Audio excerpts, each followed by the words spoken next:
جیسے ہی وہ غروب ہونے کے قریب ہے، ڈوبنے کے قریب ہے، تو وہ منظر بڑا ہی دیدہ زیب ہوتا ہے، اس کو دیکھنے کو دل کرتا ہے، کیونکہ ہر شخص جو ہے اس وقت کام کاج کر کے تھک ہار کے لوٹ رہا ہوتا ہے اپنے گھر کو۔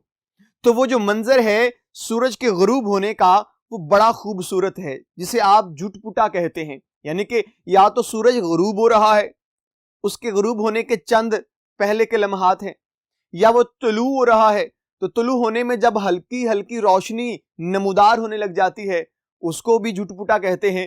تو یہ دونوں مناظر جو ہیں یہ شاعر نے بڑی خوبصورتی سے ان کی عکاسی کر دی ہے۔ آئیے مزید آگے بڑھتے ہیں اور اس کا دوسرا اور تیسرا نقطہ بھی پڑھ لیتے ہیں۔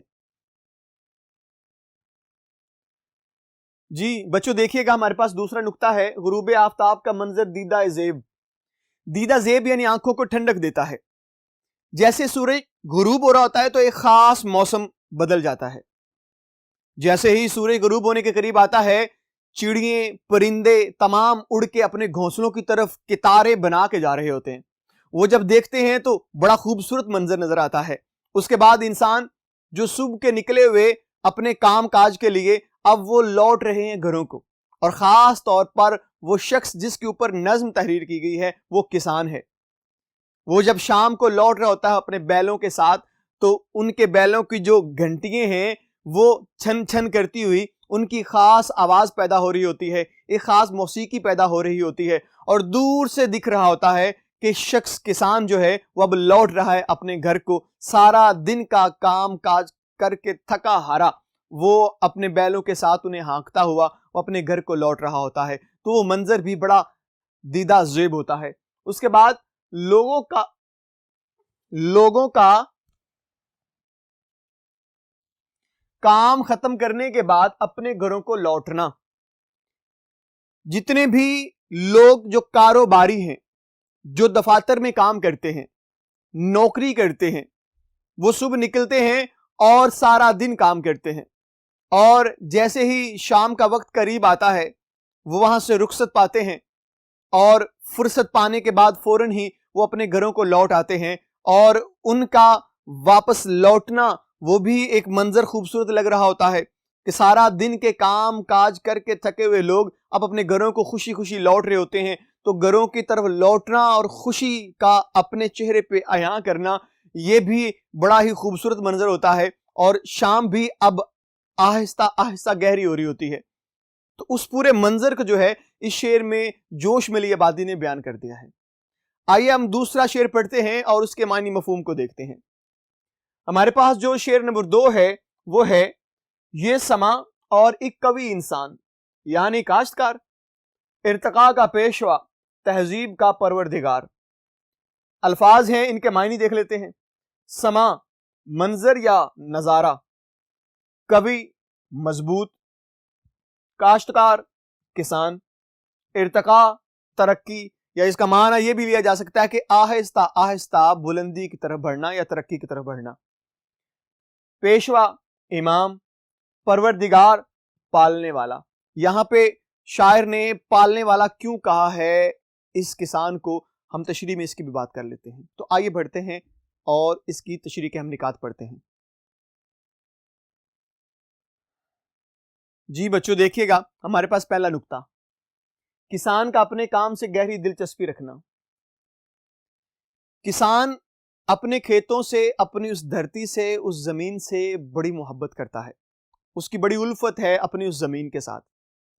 وہ ابھی سورج طلوع نہیں ہوا ہوتا، لوگ سوئے ہوئے ہوتے ہیں، اور وہ اپنے بیلوں کو ہانکتا ہے اور کھیتوں کی طرف نکل جاتا ہے، اور ابھی سورج نے اپنی آنکھ نہیں کھولی ہوتی، بالکل ابھی تھوڑا تھوڑا روشنی کا منظر دکھائی دیتا ہے، اندھیرا زیادہ ہوتا ہے، روشنی بہت تھوڑی سی نظر آ رہی ہوتی ہے۔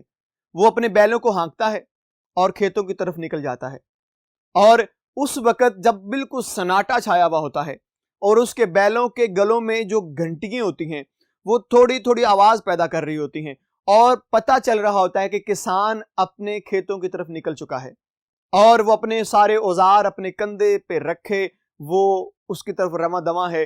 پھر وہ کس طرح سے سینہ چاک کرتا ہے زمین کا، اس میں بیج بوتا ہے، سارا دن ان کے لیے وہ محنت کرتا ہے، تو حقیقت میں وہی منظر ہے جو کسان کے ساتھ منسلک ہے، اور اسی کو دیکھ کے انسانی دل جو ہے وہ خوش ہو جاتا ہے کہ اللہ کی جو قدرت ہے، جو فطرت ہے، وہ کتنی خوبصورت ہے۔ اس کے بعد کھیتی باڑی مقدس پیشہ۔ کھیتی باڑی مقدس پیشہ کیوں ہے؟ شاعر نے اس بات کو اس طرح سے بیان کرنے کی خواہش کی ہے کہ ایک کسان جو ہے وہ جو کھیتی باڑی کر رہا ہے، جو اناج اگا رہا ہے، وہ اپنے لیے نہیں اگا رہا، وہ لوگوں کے لیے اگا رہا ہے، وہ لوگوں کے لیے بھلا کر رہا ہے۔ یہ منڈیوں میں پڑا ہوا غلہ کسانوں کی وجہ سے ہے۔ وہ کس طرح سے محنت کرتا ہے، کس طرح سے دھوپ اس کے سر میں پڑتی ہے اور اس کا پسینہ بہتا وہ اس کی ایڑی پہ جا گرتا ہے، اور وہ کتنی محنت کر رہا ہوتا ہے کہ سارا دن دھوپ میں اسے کھانے پینے کا ہوش نہیں ہے، لیکن وہ اناج اگا رہا ہے۔ دیکھیں کتنی پیاری صفت ہے نا۔ اللہ تعالیٰ ہمیں عطا کرتا ہے، اللہ تعالیٰ ہمیں دیتا ہے، وہ مالک ہے، رازق ہے، اور سب سے بڑی ذات وہی ہے۔ لیکن اس نے کچھ صفات بندوں کو بھی تو دی ہوئی ہیں۔ کچھ بندے جو ہیں وہ بھی اس کے بندوں کے لیے کام کر رہے ہیں، جیتے انہی کے لیے، مرتے انہی کے لیے۔ ان میں سے ایک نام کسان کا ہے، جو بڑی محنت کر رہا ہے اور لوگوں کا بھلا کر رہا ہے، اور آج اگر منڈیوں میں غلوں کے ڈھیر لگے ہوئے ہیں تو وہ بدولت کسان کے ہیں اور کسی کے نہیں۔ اس کے بعد آگے بڑھتے ہیں تو جی تیسرا نقطہ ہے ملک و ملت کی تہذیب کسان کی بدولت۔ ہماری تہذیب کا ایک جو اصل نقطہ ہے، اصل مرکز ہے، وہ کسان ہے۔ آپ جانتے ہیں کہ جو کھیتی باڑی ہے وہ 70% حصہ ڈالتی ہے آپ کی تہذیب میں۔ آپ جو پھل کھاتے ہیں، جو سبزیاں کھاتے ہیں، جو اناج کھاتے ہیں، جتنی بھی چیزیں زمین سے پیدا ہوتی ہیں وہ کسان اگا رہے ہیں۔ ان کے لیے کتنی محنت کر رہے ہیں، کوشش کر رہے ہیں۔ تو حقیقت میں وہ ہماری تہذیب کی پروردگاری کر رہے ہیں، یعنی کہ اس کو پال رہے ہیں، اس کی تہذیب کو اور زیادہ خوبصورت بنا رہے ہیں۔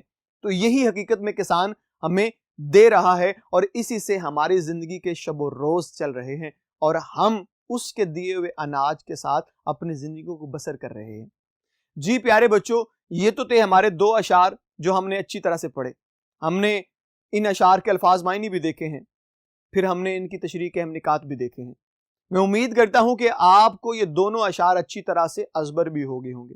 انشاءاللہ اگلے لیکچر میں اسی نظم سے تیسرا اور چوتھا شعر ہوگا، اس کے معنی و مفہوم کو پڑھنے کی کوشش کریں گے۔ انشاءاللہ اگلے لیکچر میں آپ سے پھر ملاقات ہوگی۔ تب تک کے لیے مجھے اجازت دیجیے گا۔ اللہ حافظ۔